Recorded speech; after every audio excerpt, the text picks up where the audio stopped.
win. Because we will hit all game. We are motivated. We are dedicated. Come on now. Come on now. We will win. We are the best on the field. And we hit the field like all day light, all night light, on the blue light, offense light, defense light, his squad light, house call light, and it sound light, and it sound light, and it sound light. Welcome to the Short Sports Show. I'm your host, Daniel Short. Today is Wednesday, October 12th, 2016, and this is show number 180. 180 episodes of the Short Sports Show. That's crazy. That's awesome. It's crazy. Thank you, guys. We have a lot to talk about. Like always, we have college football going to be recapping Week 6 and doing some predictions, of course, as well for Week 7. We're going to be talking about what happened to Oregon. They have just fallen off completely the map of college football. We'll talk about that, as well as LSU and Florida could actually play each other if they would just, kind of man up and to say. Also, the Oakland Raiders might be the Las Vegas Raiders. Now, we've been talking about it for a while, but now some serious process has happened for the Raiders to actually move to Las Vegas. We'll talk about that, along with a few other things. We don't have Best of the Week sounds this week. That is my fault, but we will come back with it next week. We do have, of course, InnerGrind and Sleeves. Of course, Sleeves designs and produces custom compression gear, everything from arm and leg sleeves to headbands, bandanas, t-shirts, jerseys. Sleeves carries over 200 different designs and sizes for everyone, from kids to adults. Once you purchase a sleeve product, whatever it might be sure to, when you take a picture for it, when you're showing off on Instagram, on Facebook, on Twitter, make sure you use the hashtag SleevesMe, SLEEFSME, and get a chance to be featured on their Instagram page, as well as some other social media sites for them. So go to www.sleeves.com, that's SLEEFS, and then follow them on Instagram, Twitter, Facebook at Sleeves. Awesome stuff. I still have their products here. I gave one to one of my cousins. He's training to go play at Texas State. Got him some gear. It is awesome. I absolutely love their stuff. We've actually have another 2 weeks. So when you go to sleeves.com and you go purchase a product, not only are you getting some high quality gear, when you purchase over $50 or more, be sure to use promo code SHORTSPORTS and you'll get 20% off. Plus, on top of that, it gets even better. You get free shipping, 20% off and free shipping on purchases of $50 or more at Sleeves. Be sure to go do it now. Of course, you got breast cancer awareness. They got a big sale going on, so you can go get some products, anything, mouth guards, everything. It's freaking awesome. Again, at sleeves.com. And let's go ahead and check out InnerGrind. Today's show is sponsored by InnerGrind. Based out of Houston, Texas, let former Texas State linebacker Michael Rakpo help you reach your fitness and nutrition goals. With personal training classes that start at $40 a session, why not be a part of this rising program? Now, whether your goals are to lose weight, gain muscle mass, find the right off-season program, or even for you ladies out there to get that booty blast, you can do it all with InnerGrind. Not a Houston area, not a problem. InnerGrind has a program that is personalized just for you. InnerGrind has everything you need to meet your personal and healthy goals. NFL linebackers like Titans Brian Orakpo, Chiefs Derek Johnson, Buccaneers running back Charles Sims, and San Diego Chargers cornerback Craig Mager, along with many other young athletes, have already begun. Find your personalized workout and nutrition plan at InnerGrind.com and call 832-475-2829. That's InnerGrind.com, 832-475-2829. Unleash your inner grind. So as we start with college football news first, we're going to just go through some quick hits type stuff, some news that happened that they don't need a whole lot of time to talk about, but some pretty interesting stuff. Now, Navy, of course, they beat Houston last week in a pretty shocking game. We'll talk about Houston as well. We're going to talk about this college football playoff madness stuff. But Navy is now number 25, and they were scheduled to play at East Carolina on Thursday night, but that has now been postponed to November 19th because of expected flooding from Hurricane Matthew still. East Carolina Athletic Director Jeff Comper announced the decision on Monday, and both teams have open dates that week, so it won't mess up anything for them. They just now, basically move their open week till this week. So of course, Houston now 4-1, 3-0 in American Athletic Conference after their upset against number 6 Houston this past week. What a game that was. The Miami Hurricanes football team has dismissed freshman wide receiver Sam Bruce, one of its top 2016 signings, for multiple violations of team rules. He was rated as their second highest recruit in the Hurricanes 2016 class and was ranked number 77 in the ESPN 300. He has yet to appear in any game for the Hurricanes after serving a 3-game suspension to start the year. Then he had a non-football injury, what was described as a lower extremity injury, and then now his next violation, which has now been kicked off the team. A pretty interesting thing happened on Friday night. Ole Miss senior quarterback Chad Kelly admitted that he made a bad decision this past weekend when he ran onto a field during a brawl at his brother's high school football game in upstate New York on Friday night. Quote, "If I could have done it differently, I definitely would have. I obviously wouldn't have run onto the field. I regret doing it, but at the same time, I'm sure any of us, if we saw a family member out there in need of help, would have come to the rescue too." Now, according to Kelly's mother, the incident began when the opposing team made a late hit on Chad's younger brother, Casey. The players from the opposing team then began stomping on him and throwing, quote, haymakers, which led to Casey's teammates rushing the field, and that's when Chad got involved and ran onto the field too. Now, he did get some backup from Ole Miss head coach Hugh Freeze, and honestly, I think a lot of us would have responded this way too if we saw our younger brother take a late hit and then punches were starting to be thrown, and you're already on the sideline. I think you might have jumped in as well, and not just necessarily fight, but at least get your brother out of there, and if you had to defend, then, that's what you just got to do. And that's exactly what Hugh Freeze decided to do. He decided to defend his quarterback after the immediate aftermath during the incident Friday night, saying he would probably do the same thing if it was his family. Quote, "Kelly was very apologetic that he brought bad light to him and our program, but I think the events that happened could have happened to a lot of us. He knows he cannot continue to do that in his brand change, but that's it. It's over," end quote. Now, Ole Miss will travel to number 22 Arkansas on Saturday, which we will talk about as well when we do our predictions. That should be a pretty interesting game. So, one of the topics we're going to talk about, and I'm not going to rant on this one. I've controlled it where I'm not going to rant. But now Houston is basically out of the college football playoffs with their loss to Navy. Now, Navy, of course, isn't a perennial team, but they are a pretty good team. Again, they're 4-1.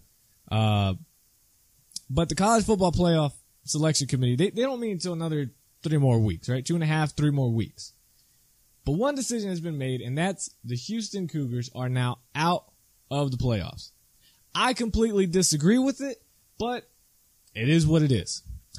It ended with their loss to Navy, and now they need help just to win the American Athletic West Division.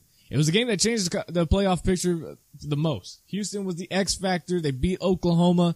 Then they have Louisville later at the end of the season. You're thinking, all right, Houston got through Oklahoma. They're pretty much a shoo-in because they should have beat all these other teams in the AAC, and then they'll make it in. But now they're going to be struggling just to get to a New Year's Six bowl. So now, of course, Houston needs Navy to lose twice this season, 2 more times, to get back into the conference race.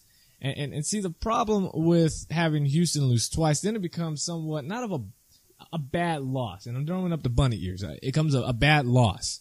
Even though Navy's still a good team, and even if Navy wins 8 or 9 games, I would say that's a solid team. And it was on the road. But that's not how other people see it. If Houston was in the SEC and lost to Navy, they'd still be in it right now. And granted, yes, you're playing some tougher opponents in the SEC compared to the AAC. I'm not going to compare that. But what I am going to say is, how come a Houston one-loss team, let's say they go down the road, they beat everybody else up, they play Louisville, in which they host Louisville, the second to last week of the college football regular season, and let's say they dominate Louisville. Are we still saying a 2-loss SEC team, or let's say an SEC team that lost to has 1 loss but lost to, a kind of team? does Houston, are they out? If they dominate a Louisville team, they dominated an Oklahoma team, but lost to Navy on the road, does that still knock them out? Looks like it will. It looks like a 2-loss SEC team actually has more of a better chance to make the playoffs as the 4th seed than a 1-loss Houston team, which I completely disagree with. That's a problem, but it looks like that is the way our college football playoffs are at right now. Do you agree? Do you believe a 1-loss Houston team, and that's again contending on if Houston dominates Louisville? I think if they barely beat them, then yeah, they're definitely out. But they dominate them, and I'm talking domination by 14 or more points, 17 or more points. And they show that they could beat another real good team. Are they out of the college football playoff picture? Does a 2-loss SEC team get into the playoffs rather than a 1-loss Houston team? Let me know in the comment section. I don't think they should. I think that there's more of a chance of a 2-loss SEC team getting in than a 1-loss Houston team. I don't like it. I don't agree with it, but I believe that's what would happen. Now, Florida quarterback Luke Del Rio will make a start against Missouri, returning back to the lineup after missing 2 games with a sprained left knee. Coach Jim McElwain said Monday that Del Rio would have played last week against LSU, a game that got postponed indefinitely because of Hurricane Matthew. Del Rio injured his knee September 17th on a low hit against North Texas. He missed road games against Tennessee and Vanderbilt this season. He has thrown for 762 yards, 6 touchdowns, 2 interceptions in 3 starts. We'll talk about the LSU Florida thing here in just a bit. We got some other news to talk about first. And that's definitely what has happened to the Oregon Ducks. 2 years ago, the Oregon Ducks are in the national championship game playing Ohio State. And Marcus Mariota, the Heisman winner. You got Royce Freeman, a dominant running back, which they still have him. And some speedy guys at receiver and pretty solid defense. I mean, you could say it's pretty good compared to their past 2 years of defense. Now, Oregon Athletic Director Rob Mullen said Monday that he understands the frustration and apparently appreciates the passion of which Duck fans who are calling for Mark Helfrich's job. Quote, I understand the frustration. I absolutely appreciate the passion. We're 6 games into the season and we're not where anyone wants us to be. But there's still an opportunity to turn this a little bit and see some positive results. As I talk to Mark, they go right back to work and get right back in it, end quote. Now the Ducks, they've started 2-4 this season. They have lost 3 consecutive Pac-12 games, including a 70-21 loss to the UW Huskies. On Saturday night, which is the second worst margin of defeat in program history. It's been flipped on them now. And last year, when the 2015 season, they started 3-3, won 6 consecutive games, and then lost to TCU, which that was a game, right? Now, with Oregon on a bye week this week, coaches have said they're planning on returning to the basics to get this team back on track. Hoping to refocus a team that's run to a similar position they were last year. Except this year, it's not just because they're 1 game down than they were last year. This team looks completely different. Now, however, a few of the Ducks' remaining games, this is where it becomes a problem. They don't look winnable. They do not look winnable. They would have to go 4-2 in the last 6 games to ensure just to get to a bowl game. I don't know about it. Mullins went on to say, quote, everyone is disappointed. I'm disappointed. The coaches are disappointed. The student athletes are disappointed. There's a lot of frustration. No one thought that we'd be 2-4 or expected to be 2-4 halfway into the season. We've got to get back to work and figure out how to turn these results around. I don't know what happened to Oregon. They've got the facilities, everything you want in facilities. They honestly probably have the best collegiate athletic facilities out there. I mean, I don't care who your team is. I don't think I think everyone's trying to play catch up to Oregon's facilities. And then, you have the recruiting. The recruiting's been there to pull these kids, but they haven't transformed them into top collegiate athletes. It just hasn't worked out. I'm shocked to see Oregon fall this way. But honestly, I could see my TCU Horned Frogs the same way. 2 years ago, we were in the Peach Bowl. Probably should have been in the college football playoffs, but just going to throw that out there. And then last year, solid year. This year, it's kind of on the same page as Oregon. A shaky offense, terrible defense, kind of off the map of college football. I don't know what's happened to Oregon. Hopefully it gets turned around before Mark Helfrich loses his job. But the way the season holds out for them, it's looking like Helfrich will be looking for a job. Chip Kelly back to Oregon. Now Stanford. Talk about a sputtering offense. You could have bet me and it said that would Stanford lose back-to-back games to the Washington schools and get blown out in both? I would have said possibly Washington. I think the Huskies could do it, mainly because it was a home game, a Thursday night, Friday night game. I said, yeah, I think they could, put up 20, win them by 20 plus points. Washington State, no, I think Stanford wins that game. Did not happen. Stanford lost 42-16 to Washington State. Now, granted, Washington State's a lot better now than they were, 2, 3, 4 years ago. But still, it's Christian McCaffrey's team. It's Stanford. They should not have ever been blown out by a Washington State team. But it happened. And now, the offense that's already been struggling with Christian McCaffrey, they now might be out. They might not have Christian McCaffrey this week. When they play, Notre Dame. Big game. David Shaw said, quote, he's pretty beaten up, but we'll see where he is, end quote. McCaffrey jogged into the locker room alongside Stanford's team physician during the third quarter Saturday and returned to the sideline a few minutes later when he did some agility drills with a helmet, but never returned to the game. Quote, McCaffrey did get banged up, but there was no reason to put him late in the game. We just left him out, end quote. And Stanford, who's 3-2 right now, has only scored 3 offensive touchdowns in the past 3 games. And only one of those scores has come outside of garbage time touchdowns. McCaffrey remains the Cardinals' leader on this the season with the all-purpose yardage, but his Heisman campaign is dead. Stanford's playoff hopes obviously are dead. Their Pac-12 hopes of winning the Pac-12 championships most likely dead as well, all gone. But man, who would have thought the Stanford Cardinals would be in the position where they're at right now? I did not. No idea. Some NFL news that just came in right now. Bills wide receiver Sammy Watkins will not need surgery to repair his foot, and a late season return is possible. We'll get to that in just a minute here. Some other quick hits. We'll get through these real quickly before we talk about the LSU Florida thing and then go on to predictions. Michigan State is reevaluating its quarterback position this week after struggling on offense in 3 consecutive losses. Head coach Mark D'Antonio said Tyler O'Connor, Damian Terry, and Brian Lewerk will each get a chance to earn playing time on Saturday's homecoming game against Northwestern.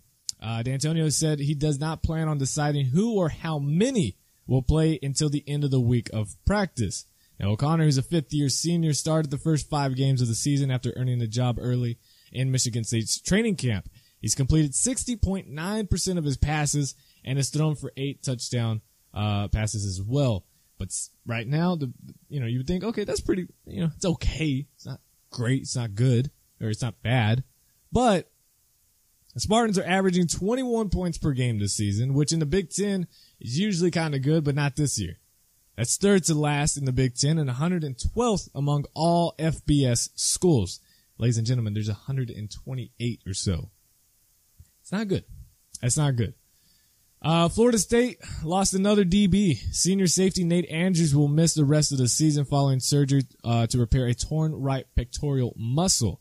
He was injured in Saturday's 20-19 win over Miami, and the Seminoles coach Jimbo Fisher announced the season-ending surgery on Tuesday. He also went in to say that the school will look into obtaining a medical red shirt for Andrews, who's only played 4 of the first 6 games of the season because of a preseason leg injury. As a starter at safety, Andrews has played in 45 career games for the Seminoles, missing only 2 games over his 4-year career. And he had a team-high 4 interceptions during the 2013 National Championship season. So, here's the problem. They already lost their best DB in Derwin James for the season a few weeks ago. And now they lose another star and a leader at the defensive back position. So now they're going to have converted junior wide receiver Erman Lane replace Andrews, or he did replace him, in the Miami game, but he'll now take over. And sophomore A.J. Westbrook is another backup for the Seminoles. So with this whole back and forth stuff with LSU and Florida, who of course each of them are looking, of course, what's best for the team, in which they should, but at the same time, it's called play the game, right? Just play the game, in which they are looking like they are not going to do. Now, ESPN did write an article. I believe it was Brent McMurphy, something like that. Brent something. You can look it up. And basically, because he got it down perfectly, and there's nothing I could change to it. But there's 2 scenarios in which LSU and Florida could play this game.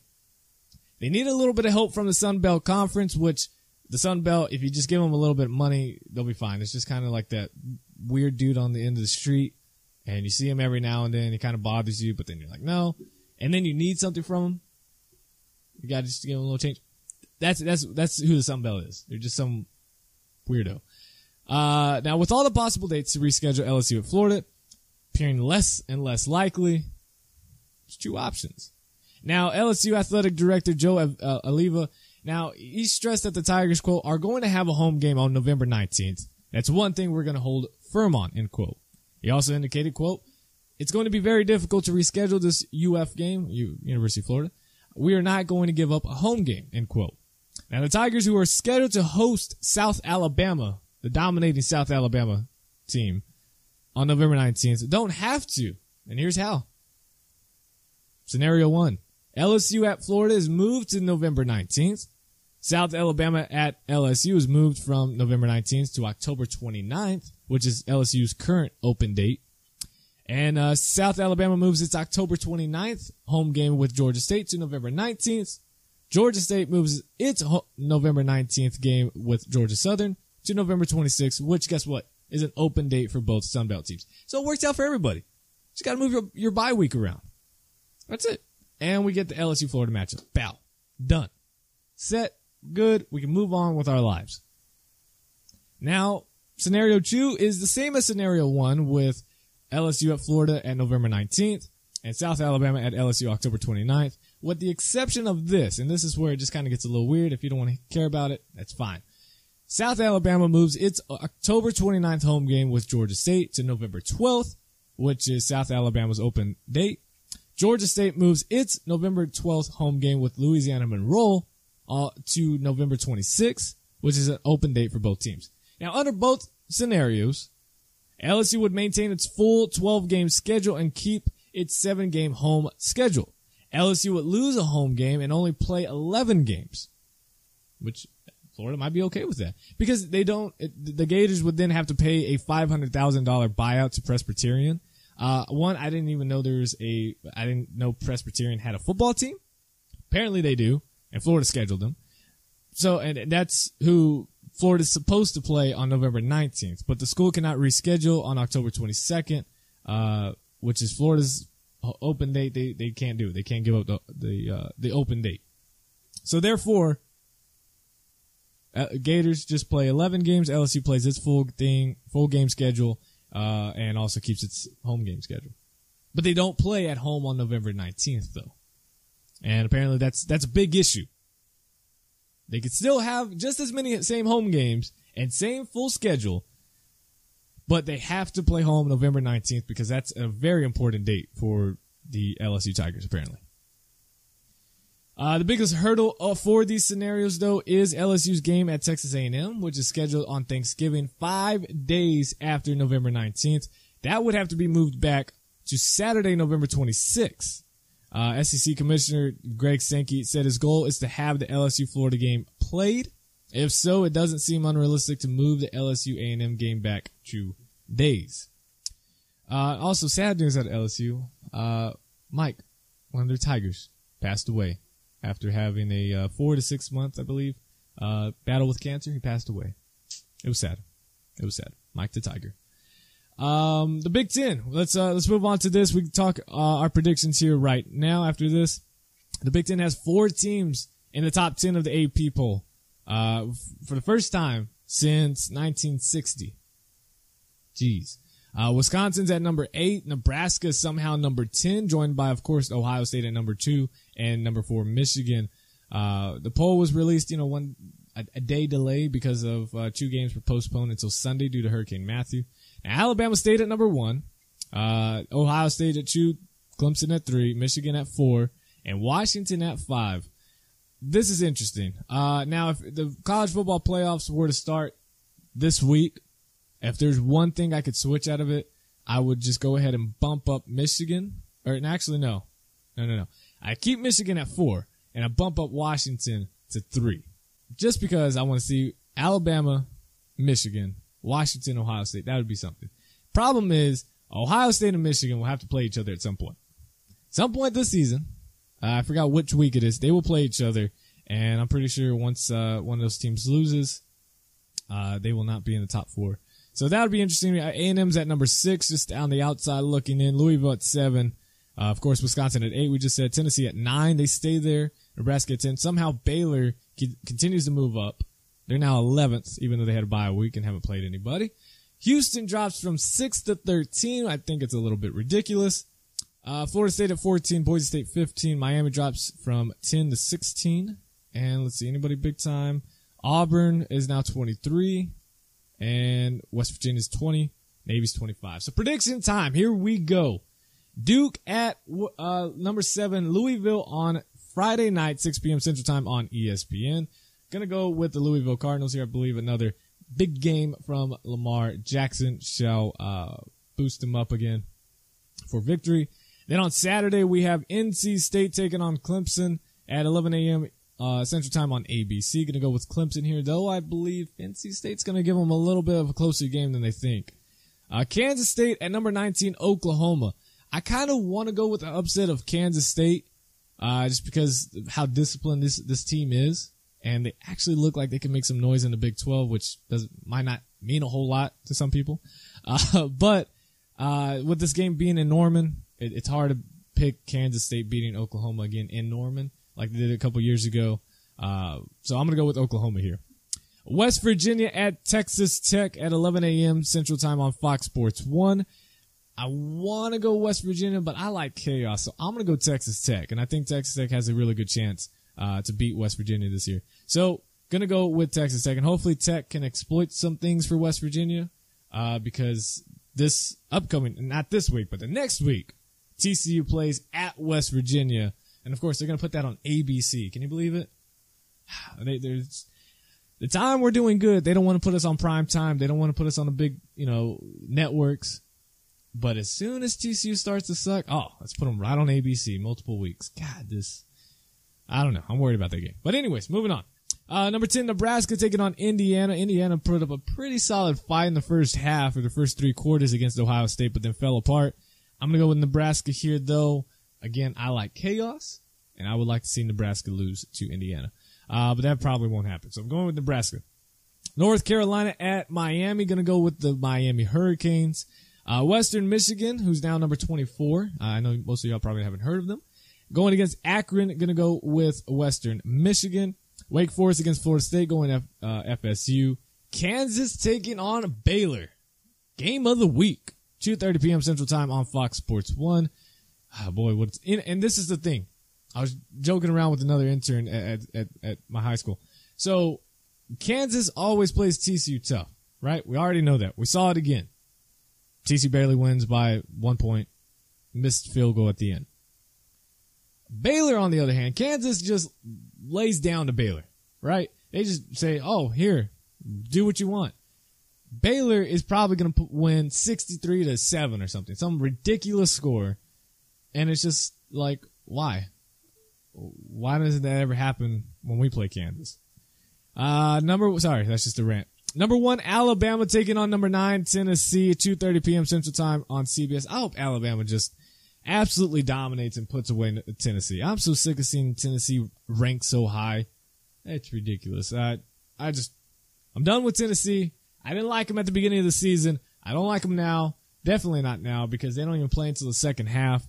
I love that game day sign where it said their Tennessee's game plan. Number 1 is halftime. Number 2 is question mark, question mark, question mark. Number 3, Hail Mary. I love it because that's exactly what tries to happen. Except Alabama is a team full of NFL players, and Tennessee, not so much. They got 2? Jalen Hurd, Joshua Dobbs, and Derek Barnett. So 3. My fault. Anyways, Alabama's just going to strangle Tennessee. They're not going to let them. They're going to let Tennessee play weak in the first half, and then that's when Alabama just rolls up the points. I don't care. It's at Tennessee. Alabama wins. 17, Virginia Tech going against Syracuse. I want to pick Syracuse here. I've been trying to pick Syracuse, but every time I have, they lose. So I'm going to go Virginia Tech here and hope Syracuse can get this W. Utah against Oregon State, going with Utah. Missouri taking on Florida, going with Florida. Tulsa at Houston. I feel bad for Tulsa. Tulsa just might get put on them right now. Going with Houston. Ole Miss against Arkansas. A very tough game to pick. I really want to pick Ole Miss, but I'm going to go with Arkansas here. I think Arkansas wants to show they can still play. That's at 6 p.m. Central Time on ESPN. At home in Fayetteville, gonna go with Arkansas. Ohio State taking on Wisconsin at 7 p.m. Central Time on ABC. Wisconsin's just like Tennessee. They just kind of a little bit, they're good. They're definitely good. They're top 15 teams, but I don't see them being top 10 teams. And I know they're right at the bottom of top 10, but they keep staying up there no matter what happens. They can lose a game and they stay up there. I'm going with Ohio State. One, I think Ohio State is just a much better team, but Wisconsin, I don't think they could compete up with the level of talent that Ohio State has. So we're going to go with the Buckeyes there. And then Colorado State at Boise State, 9:15 p.m. Central Time on ESPN2. Going with the Broncos, going with Boise State.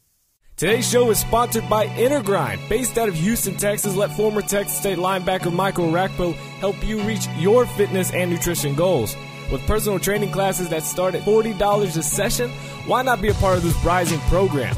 Now, whether your goals are to lose weight, gain muscle mass, find the right off-season program, or even for you ladies out there to get that booty blast, you can do it all with InnerGrind. Not a Houston area, not a problem. InnerGrind has a program that is personalized just for you.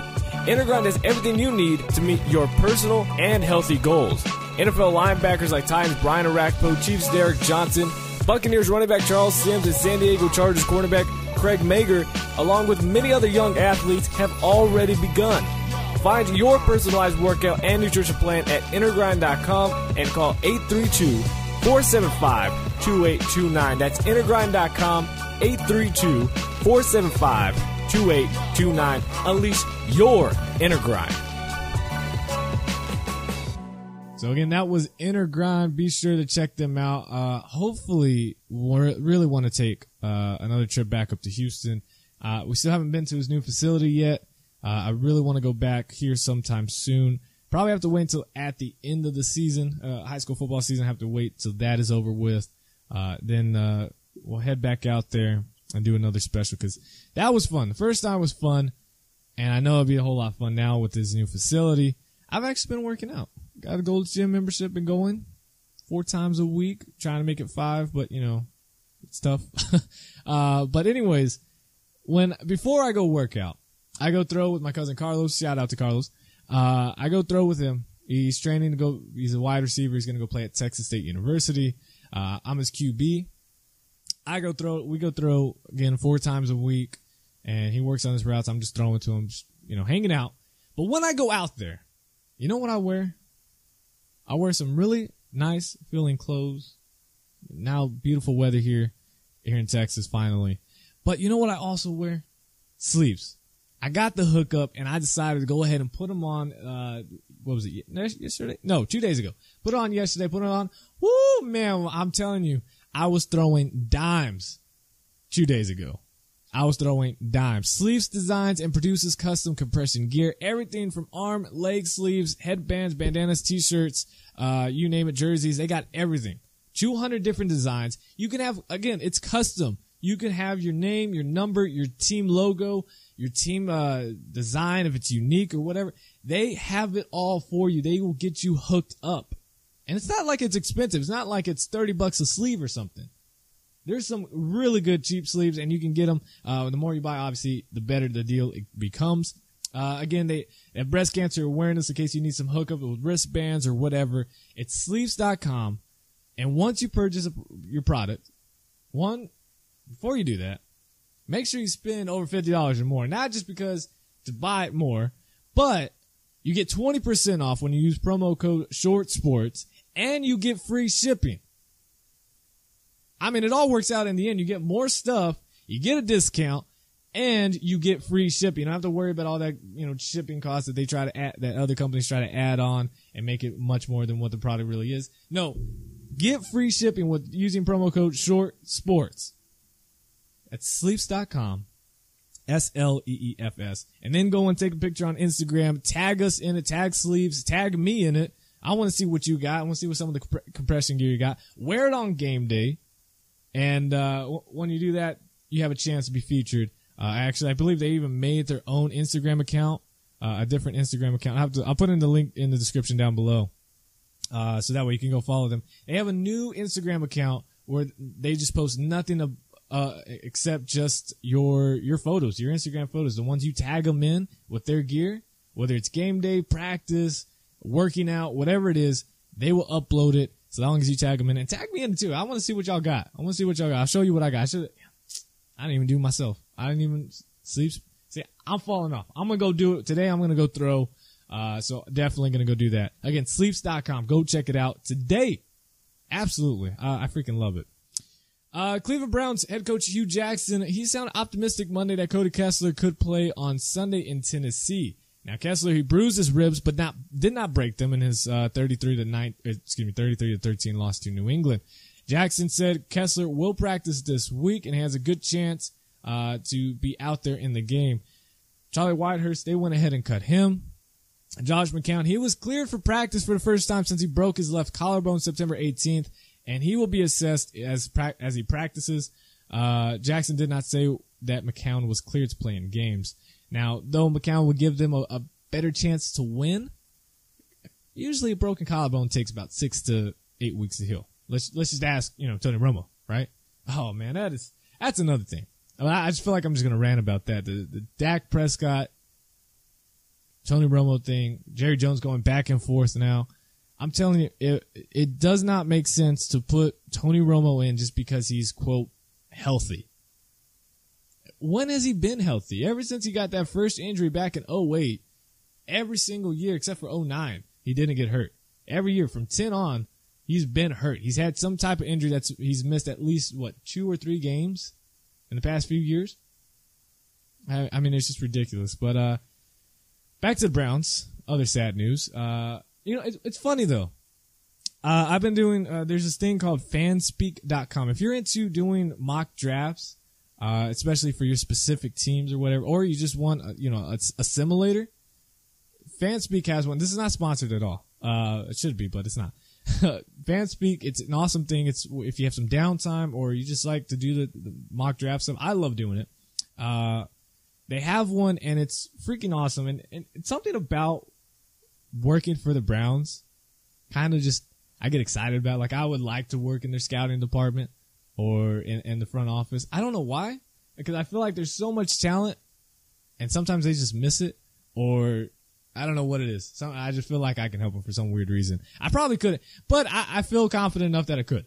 So I take it with a grain of salt, but Browns, if y'all need someone, I'm available for hire. That's all I'm going to say. Baltimore also, it was the Cleveland Browns, and who else? Who else did I say? It was another team that kind of struggles. Browns. The Raiders, that would be fun. The Raiders got something.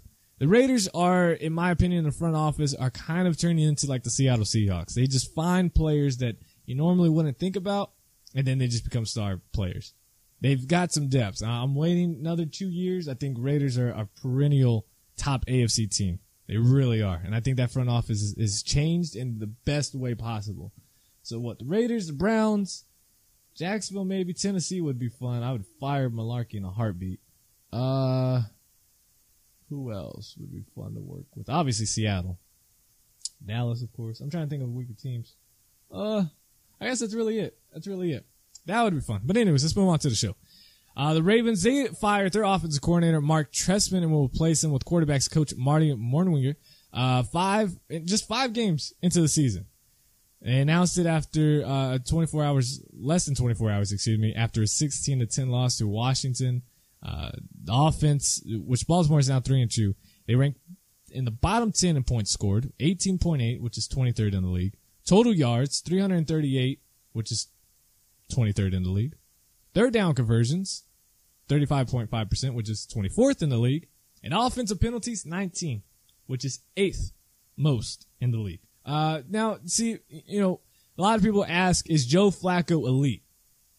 I personally don't think he's an elite quarterback. I mean, when I think of elite quarterbacks, we look at, of course, obviously, I'm not going to go and say Tom Brady and Aaron Rodgers right off the bat. Of course, those are elite quarterbacks. But you're thinking about where Joe Flacco really is. Forget the elite thing. He's not elite. He's not an elite quarterback. Oh, he's won a Super Bowl. Trent Dilfer won a freaking Super Bowl. He's definitely not an elite quarterback. There's been many other quarterbacks that have won Super Bowls, multiple Super Bowls, and that are not elite. They just game managers, got the job done. And I think that's exactly what Joe Flacco is. He's just a game manager. But it's also hard for him to kind of find a system going because apparently Flacco, Morningwig, whatever his last name, Marty, the new offensive coordinator now for Baltimore Ravens, he now becomes Flacco's 5th offensive coordinator in the past 5 seasons. That's pretty hard for any quarterback to put up successful numbers and lead a successful team when you continue to have change at the offense, whether it's small little changes, to personnel changes, to play calls, whatever it is. 5 different offensive coordinators in 5 years is not easy to do for any quarterback. So, while Joe Flacco, I still don't think, even if he had just one coordinator, would be elite, it is also hard to become an elite quarterback when you have 5 different OCs. And that's Cam Cameron, Jim Caldwell, Gary Kubiak, and Mark Trestman. And now, Marty. Morningwig, yeah. I don't know. Denver Broncos head coach Gary Kubiak, speaking of him, he was released from a Denver area hospital Monday afternoon and will not coach the team's Thursday night game in San Diego after being diagnosed with a complex migraine condition. He was taken to the hospital by an ambulance on Sunday night following the Broncos' 23-16 loss to the Atlanta Falcons.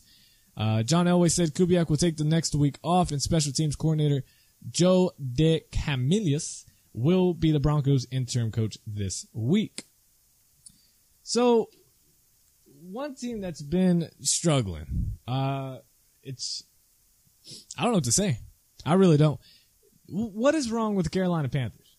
What is wrong with them? They're now 1-4. They are the bottom of the NFC South. And ladies and gentlemen, the NFC South is not a top division.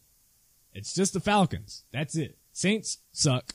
The Buccaneers, not really the best. I mean, they're not good. What is wrong with the Panthers? What is happening? Quarterback Cam Newton and 4 other starters sat out because of injuries, so a lot of people are going to blame the loss on that, which in a way you kind of can. But again, the Buccaneers weren't really, the best team. Derek Anderson has beaten them before. Didn't happen this week.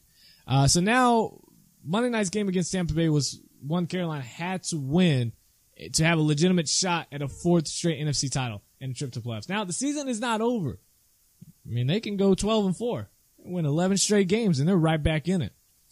But the possibility of that happening is not very good. And really, they haven't shown that they can pull off a win streak. And not just because they're 1-4, but just how they've played so far. Granted, they played some tough teams. But a 17-14 loss has dropped them to 1-4. It gives the Panthers, according to ESPN stats and information, that gives the Panthers a 7% chance of making the playoffs. Olsen, he was the only bright spot. He's been the only bright spot. Caught 9 passes for a career best 181 yards. You had a shot. Don't tell me there wasn't a shot. Panthers had multiple chances to win this game, but it didn't happen. Now, fortunately for the Panthers, help is on the way. Newton, he's progressing through his concussion protocol and is expected to return for the game at New Orleans, which New Orleans, this is a game they can get back on track. New Orleans, terrible defense. Panthers can get right back on it. You got Jonathan Stewart. He's expected to return after missing 3 games. Here you go. But the defense that dominated multiple times, the whole last year dominated, one of the best defense, second best defense in the league last year, has shown that they're not the second best defense in the league. They're not even close to that level. Thomas Davis, Luke Kuechly, all these other guys not showing up. The DBs, and I'm not going to go into this. I'm not going to say this just because it's stupid, but I know Josh Norman did not make that big of an impact to make this team from elite defense to garbage. Now, granted, he might have held Julio Jones about $150, maybe just half the amount of yards he got, but this defense is struggling. Secondary is bad. Trey Boston needs to step it up. These other safeties and DBs are not performing the way they should, and the Panthers are now 1-4 in a hole. But if there's any game they have to win, it's this week. You know, we said it right now that it was supposed to be Tampa Bay. It didn't happen. Now you have a divisional game against the New Orleans Saints. This is the time to win. If Carolina drops to 1-5, I'm telling you, that's when I think you go ahead and just say season's over for them. I think season's over. It's going to be hard to pull off. The NFC is so tough. It's going to be hard to pull off another a win streak. I mean, they haven't been able to do it yet. 5 weeks after watching Blaine Gabbert somewhat struggle for the San Francisco 49ers, which I don't think he struggled that bad. I mean, he's not a good quarterback, but he's Blaine Gabbert. I mean, I think the 49ers knew what they were getting when they decided to start him. But now Chip Kelly decided to make a change. Said Tuesday that Colin Kaepernick is finally the starting quarterback for Sunday's game against Buffalo, which that's not going to be an easy game. You know, we're all excited. Kaepernick's starting. He's back. Can he perform like he used to? But, you know, Buffalo's defense, while it's not the best in the league, it's pretty darn good. And it seems like it's going to be struggling for an offense that, I don't know. It's going to be tough for Colin Kaepernick. Kaepernick said, though, quote, "I think I've always been confident. It's something that I'm ready to step on the field. I'm ready to play. It's been about a year since live game action, so I'm itching to get out there," end quote. After meeting with the coaching staff and discussing possible solutions for the Niners' 31st ranked offense in yards per game, Kelly said the group came to the conclusion that one of the only moves it could make to potentially jumpstart this offense was to make a change at quarterback. Quote, "We were very analytical and sat down as a staff and watched tape. We went over everything," end quote. Sunday's game will mark Kaepernick's first start since November 1st of last year, which was a 27-6 loss to then St. Louis Rams. Now, Kaepernick played briefly the following week before shutting down for the season because of a shoulder injury. Now, for the season, Gabbert ranks 30th in NFL passer rating, 69.6 among qualified players, and is tied for 5th most in interceptions with 6, 26th in completion percentage at 58%, and 31st in yards per attempt, which is 5.93. I'm hoping Kaepernick can do good. This is his time to shine. It's time to get back to hopefully what he used to be, because he was fun to watch. I mean, the 49ers with Jim Harbaugh, that dominant defense, and Kaepernick to play how he did was so fun to watch. So fun to watch. Them against the Seahawks, man, I loved it. It was a rivalry in the making. And then it just fell apart. 49ers fell apart. Mainly because of ownership and front office, but now let's see if they can get it back together and see if Colin Kaepernick can jumpstart it. Washington's rookie linebacker Sue Cravens created a buzz on with his play in the first 4 games, making big plays. Big dominant linebacker, also somewhat of a safety, hybrid type of player.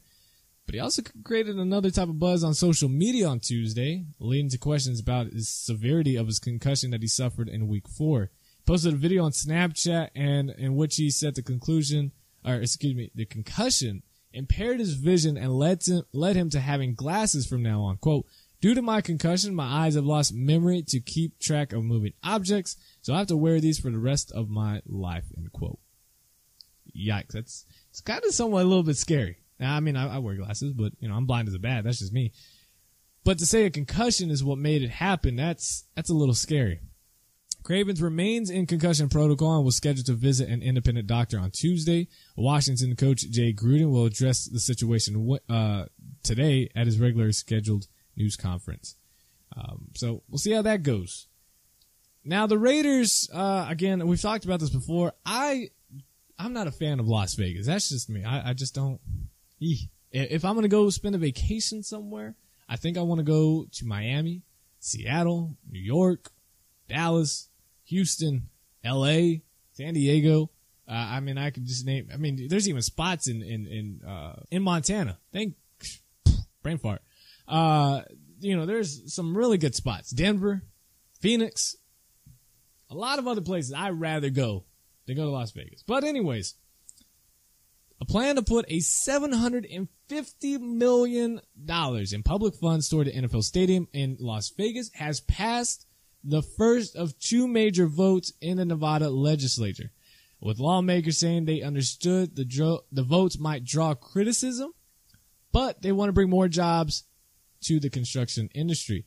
Nevada Senate voted 16-5 on Tuesday to pass a bill that would raise hotel taxes up by 1.4% points in the Las Vegas area to fund a convention center expansion and build a stadium partially funded by billionaire casino mogul Sheldon Adelson. That could house, obviously, the Raiders. Now, they needed more than two-thirds of the vote. It got it. 65,000 seat dome stadium is expected to bring 14,000 permanent jobs to the Las Vegas area. The total deal also sends $420 million for convention center improvements aimed at keeping Las Vegas convention industry competitive. Now, the hotel bill for an average night in Las Vegas Strip hotel would go up $1.50 as a result. Not a big deal. Not a big deal, especially because most who are already paying for a hotel are paying, up there in the $150, $200, $300 a night.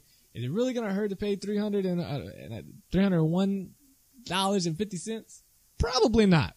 If $1.50 is going to hold your budget, probably shouldn't even go to Las Vegas. Now, 2/3 of each Republican-controlled chamber of the legislature must approve any tax increase. Lawmakers are taking a break in observance of Yom Kippur, which will, and then they will resume on Thursday to discuss bills such as authorizing sales tax increase to hire more public officers in the tourist corridor. Now, NFL owners still would have to vote by 3/4 majority to allow the Raiders to move from Oakland, California to Las Vegas. I personally do not want to see the Raiders move to Las Vegas. I wish Oakland would get up and do something. You have Golden State being so successful. That area in San Francisco being in what's its new stadium. It's time to just say, look, let's build a new stadium. Let's build one. We've got something going here. We're having more people move here. Well, in the Oakland, San Francisco, the Bay Area, we'll say. I don't know if you really want to move to Oakland either. But let's build it. And let's keep the Raiders in Oakland. We got Golden State here. Let's keep the Warriors. And the Raiders are about to do something special here in the next few years. Do you really want to lose that team? Do you really want to lose the Raiders to Las Vegas? I wouldn't. And I hope the Raiders don't move to Las Vegas. That's just me. Do you want the Raiders to go to Las Vegas? Let me know in the comment section down below. Also, follow me on Twitter at Short Sports Show. Last bit of news before we go on to our predictions and wrap up the show. Detroit Lions signed running back Justin Forsett on Tuesday. Now, he will turn 31 on Friday, but he worked out for the Lions earlier on Tuesday and went ahead and signed him. He spent the past 2 seasons plus, because this season would have been the third, with the Ravens, gaining a career-best 1,266 yards with 8 touchdowns in 2014. But Baltimore released Forsett earlier this month after he lost the starting job to Terrence West. Now, the Lions, they needed some backfield help. They lost Amir Abdullah to injured reserve for the season. Dwayne Washington is dealing with an ankle injury. He missed Sunday's win over the Eagles.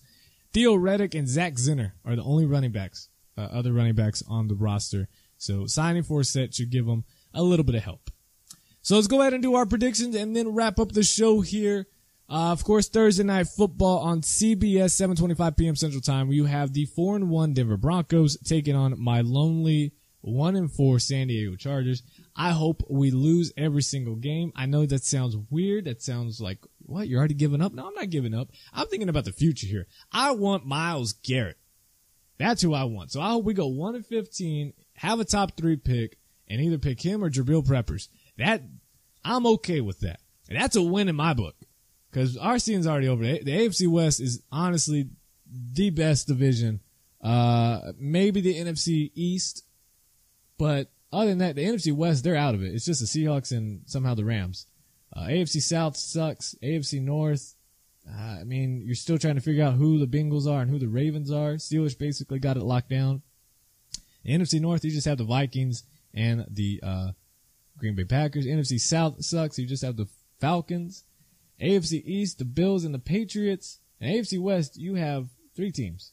You have the Raiders, the Broncos, and the Kansas City Chiefs.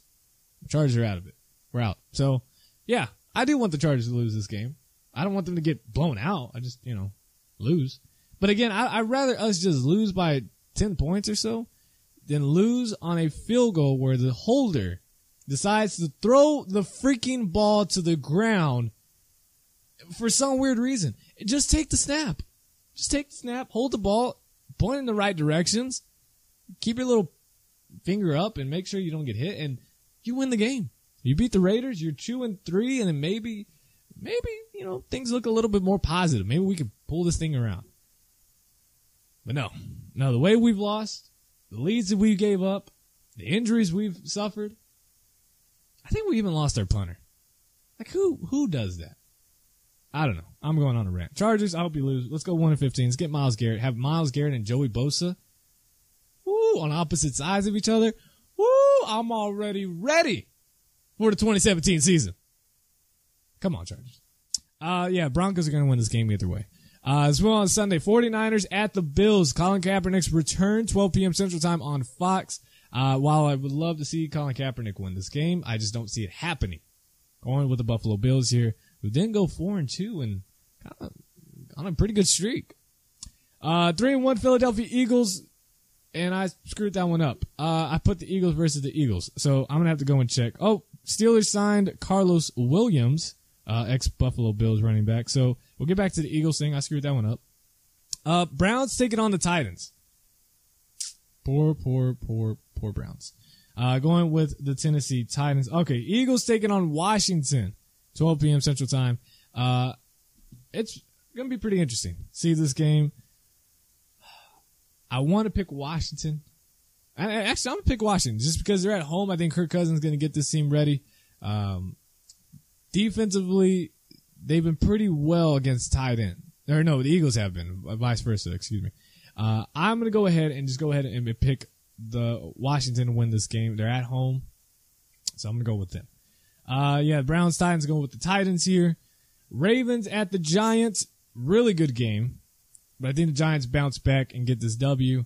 Going with the Giants here. That'll actually be on CBS, not on Fox. Panthers at the Saints. Panthers, you got to win this game, or your season's all but over. So I'm going with the Panthers here to win this game. Jaguars 1-3 taking on the Chicago Bears on CBS. I'm taking the Jaguars here. They got to bounce back. Come on, guys. Where are you at? Rams at the Lions, going with the Rams. Bengals at the Patriots. As much as I want to pick the Bengals, they've had a very heavy front-loaded schedule against some really tough teams. But the Patriots honestly look like the second best team in the NFL, right beside it's like 1A, 1B with the Vikings and the Patriots. Potentially Super Bowl, which would be kind of weird. But that might be our Super Bowl. Bengals, I want to pick them so bad. I want Andy Dalton to win. I just don't see it happen, especially in New England. Going with the Patriots here. Chiefs at the Raiders, going with the Raiders, even though the Chiefs coming off a bye week. Going with the Raiders here, 3:05 p.m. Central Time on CBS. Then the Falcons at the Seahawks, 3:25 p.m. Central Time on Fox. This will be one of the best games. Somehow it's not the game of the week. Packers and Cowboys are, but Go ahead and say the Seahawks, but I'm going to go with the Seahawks here. At home, Questfield, throwback, CenturyLink Field, they're going to be rowdy because they know probably going in as an underdog to the Falcons. So they're going to show what's up. They're going to show that they are the NFC's, they still are the NFC's top dog. They want to show that. I'm going to take the Seahawks here. Cowboys at the Packers on Fox. This should be Sunday night's game. Sunday night's game is the Colts and the Texans. Like, who? No, that's a terrible game. But the Cowboys at the Packers, that should be a good game. Why Cowboys have to keep traveling to Green Bay, I don't know. Why doesn't Green Bay come to Dallas? That'd be nice. I want Dak Prescott to win this game because I'm tired of hearing this Tony Romo crap. It's so stupid if they truly believe Tony Romo should be the starting quarterback when he's, quote, healthy. It's stupid. It's dumb. I hate it. And a loss to the Green Bay Packers is only going to bring up more talk of, hey, we need to get Romo here because Dak can't beat the bigger teams, the better teams. He can't go on the road and play, blah, blah, blah. All this talk. I hope the Cowboys win, but I think the Packers will get the victory being in Green Bay. Then Sunday Night Football on NBC, 7:30 p.m. Central Time, you have the Colts, who are 2-3, and the Texans, who are 3-2. Very boring game. I will take the Texans here. I think they bounce back. Brock Osweiler is not playing a good defense, so, he won't be 19 of 42. That was ridiculous. Gonna go with the Texans here. Yeah, just a much better team than the Colts are right now, defensively and overall, really. Colts' offensive line is probably the worst in the NFL right now. Then Monday Night Football, you have the 1-4 Jets. Man, what is up with this? Going against the 2-3 Arizona Cardinals. Going with the Cardinals here at home, 7:30 p.m. Central Time on ESPN. I don't know. That honestly, I guess when they were making that schedule, that sounded like a really good matchup. You're thinking maybe the Jets would be 3-2 at this point, so around there, not 1-4, and you're thinking the Cardinals might be like 4-1 at this point. Obviously did not happen, but maybe still a good matchup, so I won't judge this one. But I'm going with the Cardinals here. And that'll be it for today's show. Hope you guys enjoyed. If you did, be sure to hit that like button. Brand new to the show, hit that subscribe button, follow button, give this a rating on iTunes. It'd be much obliged. And I will see you guys next Wednesday. As always, God first, God bless. I'm out.